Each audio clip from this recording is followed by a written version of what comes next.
Suasana tenang menyelimuti Masjid Qiblatain, salah satu masjid bersejarah yang selalu dipadati jemaah haji dan umroh dari berbagai negara. Di tempat inilah ayat pemerintah pemindahan kiblat turun ketika Nabi Muhammad SAW tengah memimpin salat berjamaah. Nama Qiblatain yang berarti dua kiblat merujuk dari peristiwa bersejarah saat masjid ini menjadi tempat turunnya wahyu untuk mengubah arah kiblat. Ya pemirsa, saat ini saya berada di Masjid Qiblatain, masjid yang memiliki nilai sejarah yang tinggi bagi perkembangan agama Islam. Karena di masjid ini pada saat itu terjadi peristiwa perubahan arah kiblat. Pada saat itu Rasulullah SAW dan para sahabat sedang sholat di masjid ini. Lalu Rasulullah mendapatkan wahyu untuk merubah alat kiblatnya yang awalnya kiblat mengarah ke Masjid Al-Aqsa di Yerusalem untuk dipindahkan menuju Masjidil Haram di Mekah, Arab Saudi. Bangunan masjid kini tampil megah dengan dominasi warna putih dan arsitektur khas Timur Tengah. Area dalam masjid dibuat nyaman untuk para peziarah yang datang beribadah sekaligus mengenang sejarah Islam. Di tempat yang menjadi saksi berubahnya arah kiblat umat Islam ini, jemaah diajak bukan hanya mengenang sejarah, tetapi juga memaknai bahwa dalam setiap sujud ada persatuan umat yang terikat menuju satu arah yang sama. Dari Madinah, Arab Saudi, Eti Juitasari, MCH 2026, iNews melaporkan.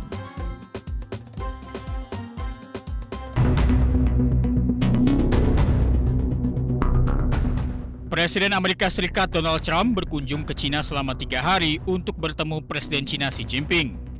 Sejumlah hal dibahas termasuk konflik Amerika Serikat dengan Iran. Ada yang menarik saat rombongan Presiden Amerika Serikat hendak meninggalkan negeri tirai bambu itu. Barang-barang yang diberikan pejabat Cina kepada rombongan Presiden Amerika Serikat dibuang sebelum delegasi Amerika Serikat meninggalkan Beijing. Barang-barang itu ditinggalkan beberapa saat sebelum delegasi Amerika Serikat menaiki pesawat kepresidenan Air Force One untuk kembali ke Washington DC.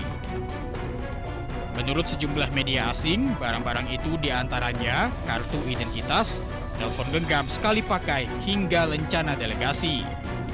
Tidak ada satupun benda dari Cina yang diizinkan naik pesawat demi alasan keamanan.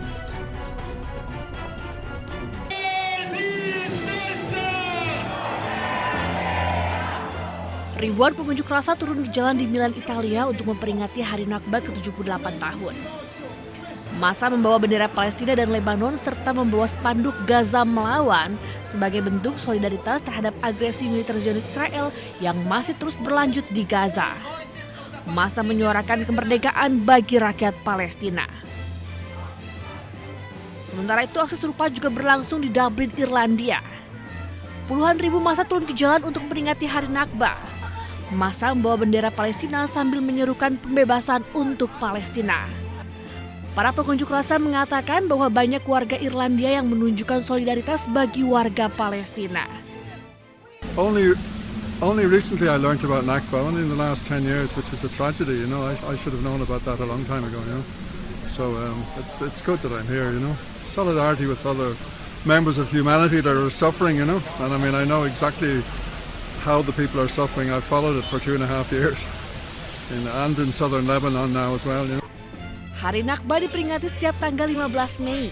Peringatan ini menjadi momentum untuk mengenang tragedi pengusiran massal warga Palestina setelah berdirinya Israel di tahun 1948. Peristiwa ini menyebabkan ratusan ribu warga Palestina kehilangan tempat tinggal dan terusir dari tanah kelahiran mereka sendiri.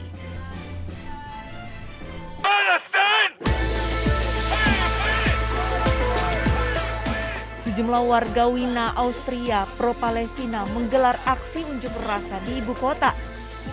Kerumunan orang berteriak menolak partisipasi Israel dalam kontes lagu Eurovision. Mereka menilai tidak ada tempat untuk orang yang mendukung genosida. I believe that Israel is committing a genocide, and I know for a fact that Israel is waging an illegal war against Iran right now. So just the same as we don't allow Russia to participate, we also shouldn't allow Israel to participate. There just should be the same standards should go for everyone. I feel ashamed for Austria, I feel ashamed for Europe as a whole, and I feel ashamed for us as a people, because I am convinced that we as Europe have the task to stand up against these things, and we should protest them in every way, shape or form, as states and as people. You have to stand up against any human rights violations and against aggressive wars by any state. Austria should immediately, or the EU should immediately seize the cooperation agreement between the EU and Israel. Babak final kontes ini akan menampilkan peserta dari 25 negara. Kontes ini berlangsung di Wina setiap Sabtu malam. I would say it's not only singing. Everyone knows it's political, and everyone knows Israel is committing a genocide. And not only that, but all the European governments, also the Austrian government, are complicit in that genocide, justifying that genocide, and that's obviously reason enough to protest against that. Selain Austria, negara Spanyol, Irlandia, Slovenia, Belanda, dan Islandia juga memboikot kontes tersebut karena partisipasi Israel. Dan 3 stasiun televisi besar menolak menayangkan acara musik langsung yang terbesar di dunia tersebut. Mereka pun menyerukan Uni Eropa untuk menangguhkan perjanjian kerjasamanya dengan Israel.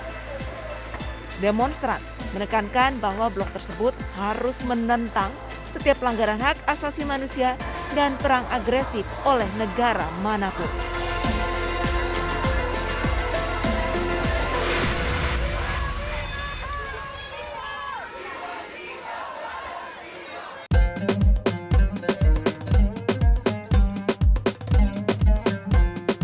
Suasana tenang menyelimuti Masjid Qiblatain, salah satu masjid bersejarah yang selalu dipadati jemaah haji dan umroh dari berbagai negara.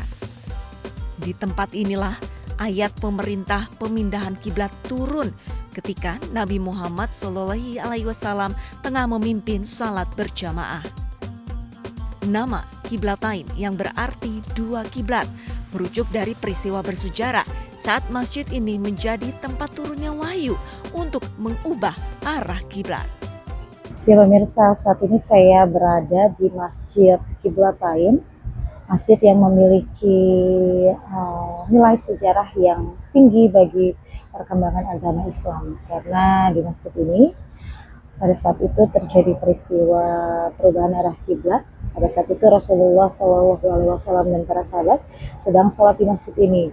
Lalu Rasulullah mendapatkan wahyu untuk merubah alat kiblatnya yang awalnya kiblat mengarah ke Masjid Al-Aqsa di Yerusalem untuk dipindahkan menuju Masjidil Haram di Mekah, Arab Saudi. Bangunan masjid kini tampil megah dengan dominasi warna putih dan arsitektur khas Timur Tengah.